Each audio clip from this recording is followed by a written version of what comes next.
Okay, now for melting a chocolate, there are three methods basically. One is a double boiler method, which I'm going to show you. The second one is a microwave, and the third one is using a chocolate melting machine or the tempering machines. So now we are just going to show you only the double boiler method. So for this, make sure the water is boiling, then you can switch off the flame, and make sure that vessels whatever you're using is free of water, because water is an enemy for chocolate.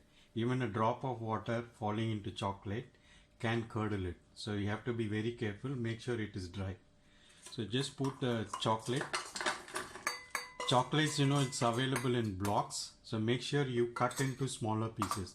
If you put it in bigger pieces, it will take time to melt it. By the time the big pieces get melted, the temperature of the chocolates will rise up. So main thing for melting of chocolate, the temperature is very much important.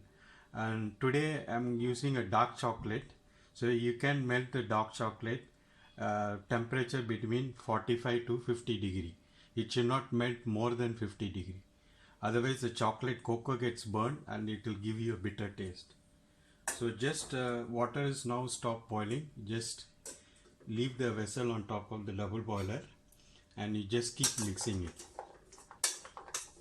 So the moment you keep the chocolate, you see it started melting it. So chocolate is very sensitive for the heat. You can leave it, because chocolate, it takes time. It should not take too long. That's why we cut into smaller pieces, and then melting it very slowly, it is actually good for the chocolate.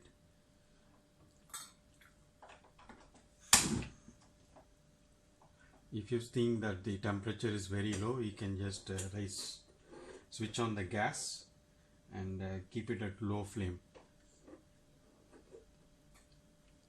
Make sure you carry a dusters with you, because it's hot surfaces.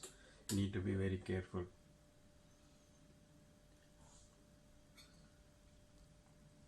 You should not boil the water and leave the temp, because the moment it starts to boil, the steam escape and it falls into the chocolate, which might curdle, which might make the chocolate to get curdled. So you have to be very careful. Make sure the water is not boiling too much and the steam comes out.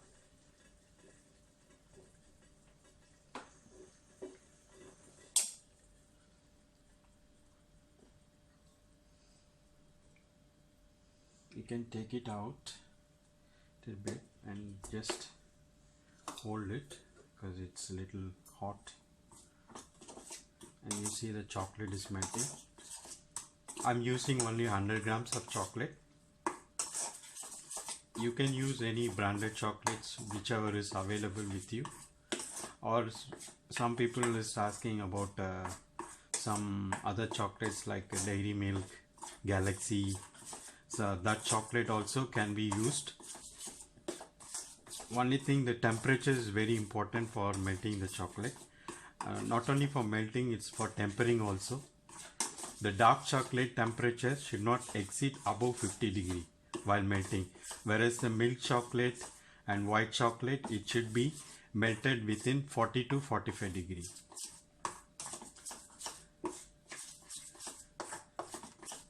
You see the chocolate is melting. It's not completely melted. You can put it on hot water again, so that it gets melted.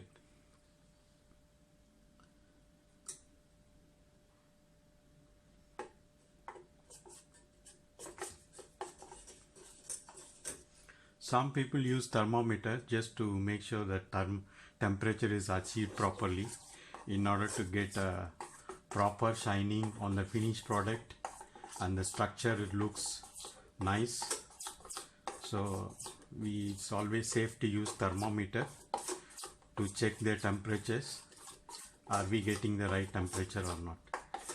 Doesn't matter, that it can be checked through your eyes, and also using your hands to check the temperature of the chocolates.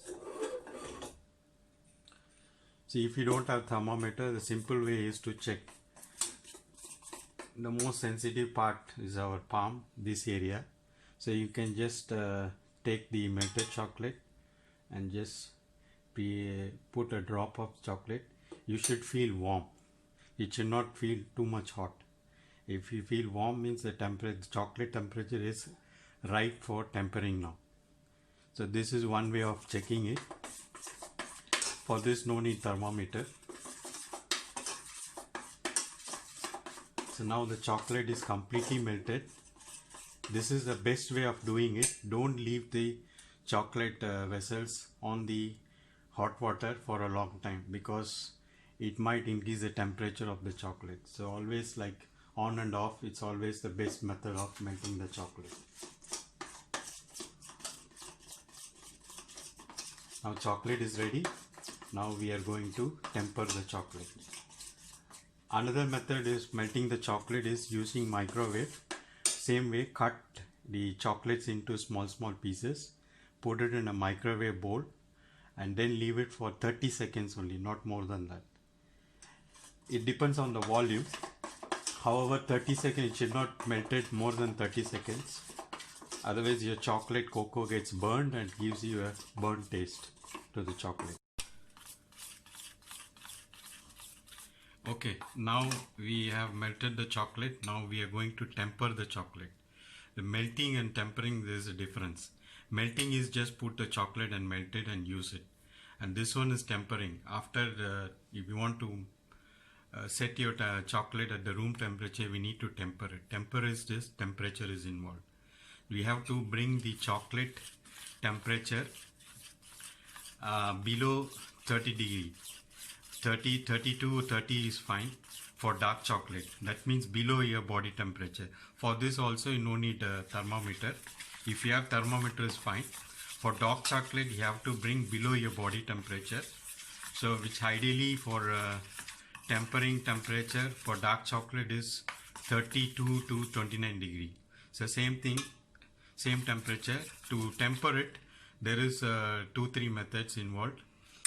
First thing is we can do just stirring like this on the same vessel. This is one method. And if you want the temperature, if you feel that is too high, it's taking long time, you can keep plain water in another vessel and keep it over that chocolate vessel on top of that. It's like a cold bain-marie, and then you keep stirring the chocolate on top of this, so that the temperature of the chocolate comes down, not drastically fast, comes down slowly. Now the melting temperature, say for example, it's around 46 degree. Now you have to bring it down to 32 or 30 degree. So for that, you have to mix like this. This is one way of tempering the chocolate. In this tempering, what happens, it is network of stable structures. What we are doing is networking of the stable structures. Melting chocolate is network of unstable structures, which means the cocos and the butter, we are mixing it properly. This is called tempering. Whereas in melting chocolate, the cocoa and butter is just left like that. It's not stable, it's unstable. This one, tempering, is making sure that the cocoa and the butter, which is being mixed thoroughly, and it becomes hard when comes to lower temperature, and gives you a proper structure and gives you a shining after the chocolate solidifies. So this is one way of tempering the chocolates without messing your places. This is one way. And the second way, the same thing. After melting the chocolate, you pour it on a marble table and keep moving here and there, so that the temperature of the chocolate comes down easily. Okay, I will show you that also. Example, this is your marble table. Your chocolate is melted. Just pour it.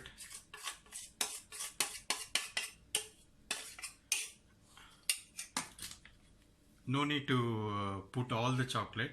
You can keep half the chocolate, half the quantity in the vessel and half the chocolate on the marble table and keep spreading left to right like this,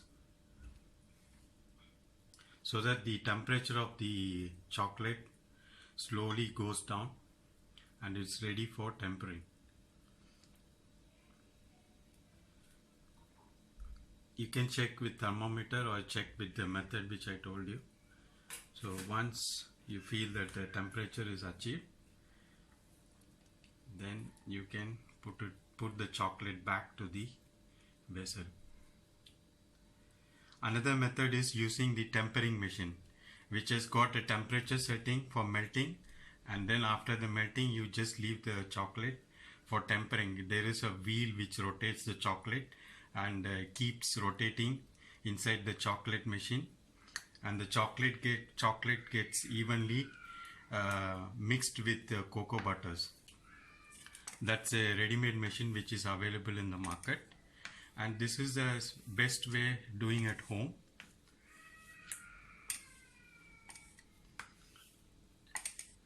So for tempering we do is because of to get the shiny and also to get the proper structure to the chocolates, to get a good finished product. Always working with chocolate is a little bit messy, so make sure you carry some dusters, some scrapers with you so that you don't mess the place so dirty. If the temperature of this chocolate goes down below 29, it will start to solidify. I mean the chocolate start to set. So you have to work very fast while doing the tempering. Especially on the marble table, this method, the chocolate will start to set very fast. So if it is set fast, the same way, just take the chocolate back to the double boiler, just melt it for some time and then you can use it.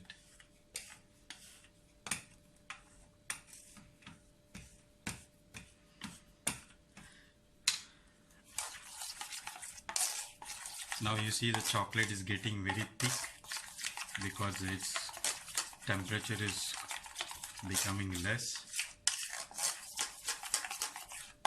Now it's ready to make your favorite chocolate rocks or chocolate cracolets, cornflakes,